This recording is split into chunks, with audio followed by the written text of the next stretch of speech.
I think the death of America is going to be the style of what I'm going to call street assault YouTube videos. That includes Instagram, Threads, and Twitter. Hi, I'm Nick. This is 10 Minutes with Nick.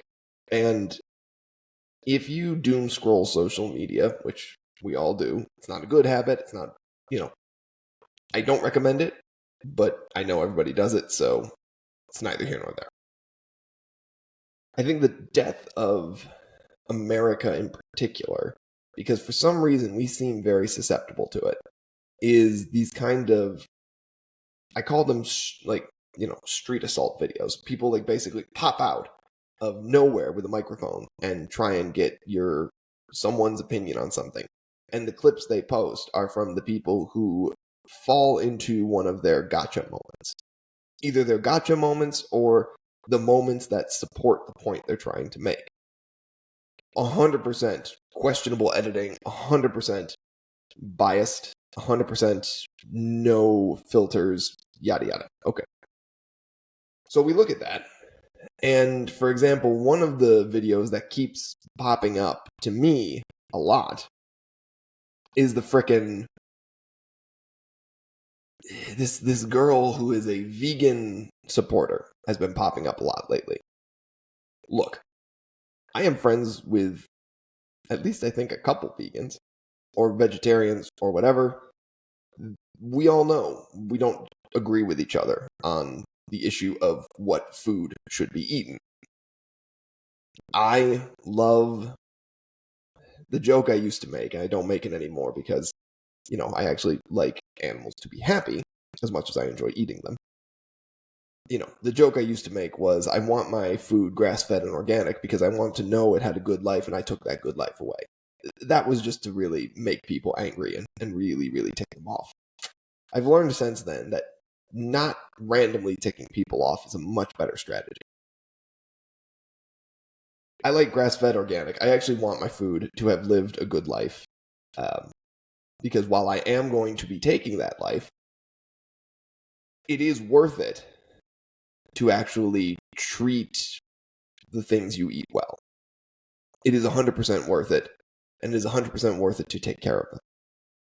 Animals are absolutely worth taking care of. And there are some animals that we don't eat. Dogs, cats. We don't eat parrots, I don't think. Some places might. Most parrots, there's not really enough meat on the bird to eat it anyway. But this young lady pops up, and I think she's Australian, and I think she's running around Australia or New Zealand, something like that. It's the accent that I'm just defining her off her accent. I don't know actually where she's from. But she sort of walks around the street and tries to she's specifically provoking people into an argument with her. And this is not just her, right? There's tons of other videos where, guys walk around bar nights and look for drunk young women, stick a microphone in their face, and bait them into saying something stupid. And that's my problem with it. It's not so much that you're saying, oh, I'm going to ask honest questions and look for honest answers. No, it's the baiting somebody into saying something stupid so that you can post it online and get lots of views and lots of clicks. It's just frustrating. And the reason it's frustrating is because they have no say in how the video is edited. They have no say. The gotcha moment that comes out of it is ridiculous. And it always inevitably makes the person who has the microphone stuck in their face look bad. And, I'm sure these are all fine people who get the microphone stuck in their face. But there's a certain demographic who's targeted. For example, the vegan lady I just referenced, in most of the videos that pop up, she's talking to high school kids. She is not a high school kid, as far as I know. That's ridiculous. You're specifically challenging people whose frontal lobes haven't even gotten close to developing yet. They are prone to saying stupid things, quite honestly, because while many of them are book smart, most of them are pretty dumb. And I mean globally dumb, right? Maybe that's offensive to say. I don't know. But high schoolers, as a rule, are not the brightest bulbs in the box. There's a reason that they're in a specific, there are reasons that, high schoolers don't get the right to vote, for example. They aren't allowed to have tattoos. We're not going to go down the road of any other choices they're allowed to make. We're not going to go down that road. That road leads to chaos. But they're not allowed to vote because, generally speaking, while young people are the future, in the present, they're prone to making stupid decisions. For example, propping up GameStop. It's a silly decision. Now, people made a lot of money off that, which is fine. But a lot of people also lost their shirts, which is not fine.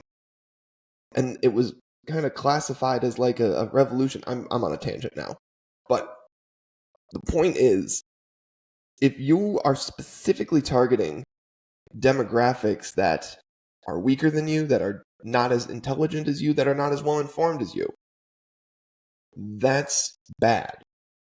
That's dishonest. You're specifically setting somebody up to fail. You want them to fail.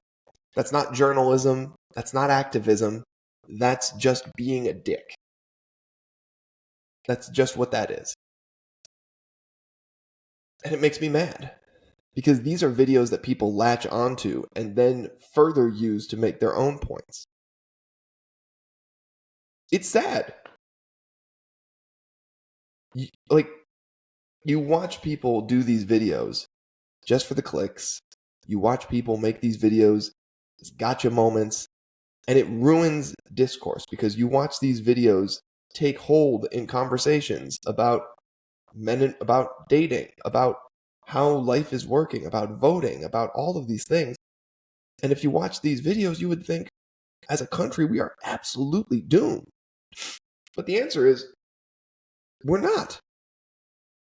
If we base our entire way of life and way of thinking off of these videos, we are 100% doomed. But we're really not doomed. If you watched only the highlights from CNN or MSNBC or Fox, you would think that everybody in Congress finds it impossible to work together. The answer is no. They work together plenty on plenty of things. For example, the TikTok bill. As a side note, they call it the TikTok ban. It's not a ban. It's a requirement that the company that has repeatedly violated privacy laws divest themselves of that business. Literally anybody else in the world can own it except for Tencent, which is, left, right, or center. It is a Chinese company, and they have repeatedly violated U.S. privacy laws and are on the verge of violating at least 100 more. So Congress said, we don't really like that. That's not something. We don't like that. No. TikTok is still allowed to exist. It's just not allowed to be owned by the organization that has violated the law. But back to these on-the-street gotcha videos. If you participate in them and they're making you money, I guess more power to you. But I'm not happy with you. My lack of happiness with you, I suppose, shouldn't stop you from doing what makes you money. But you should, my God, you should stop and think before you just participate in gotcha journalism. Because I think you would hate it if somebody did that to you. And in fact, most of these people who do these videos really don't like it when the shoe's on the other foot, as they say. And they're not prepared.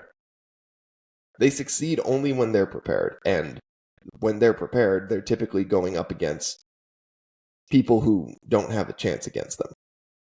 So, if you happen to be a very intelligent person, walk around the street sometime. Get a microphone stuck in your face. Have fun with it. Don't participate in the gotcha-ness of it. Turn the tables on them. It'd be fun. And everybody needs to stop trying to do things for clicks. It leads to so many stupid decisions, not just these stupid street assault videos, but it leads to actual videos of assault as a trend, stealing cars as a trend. It leads to so many dumb things. Don't participate. Be better than that. And today, I am tired. So that was a bad ramble. I don't know if it made any sense. I hope you enjoyed it. I certainly enjoyed talking into the microphone. That's all the time I have. I'm Nick. This is 10 Minutes with Nick. Have a great day.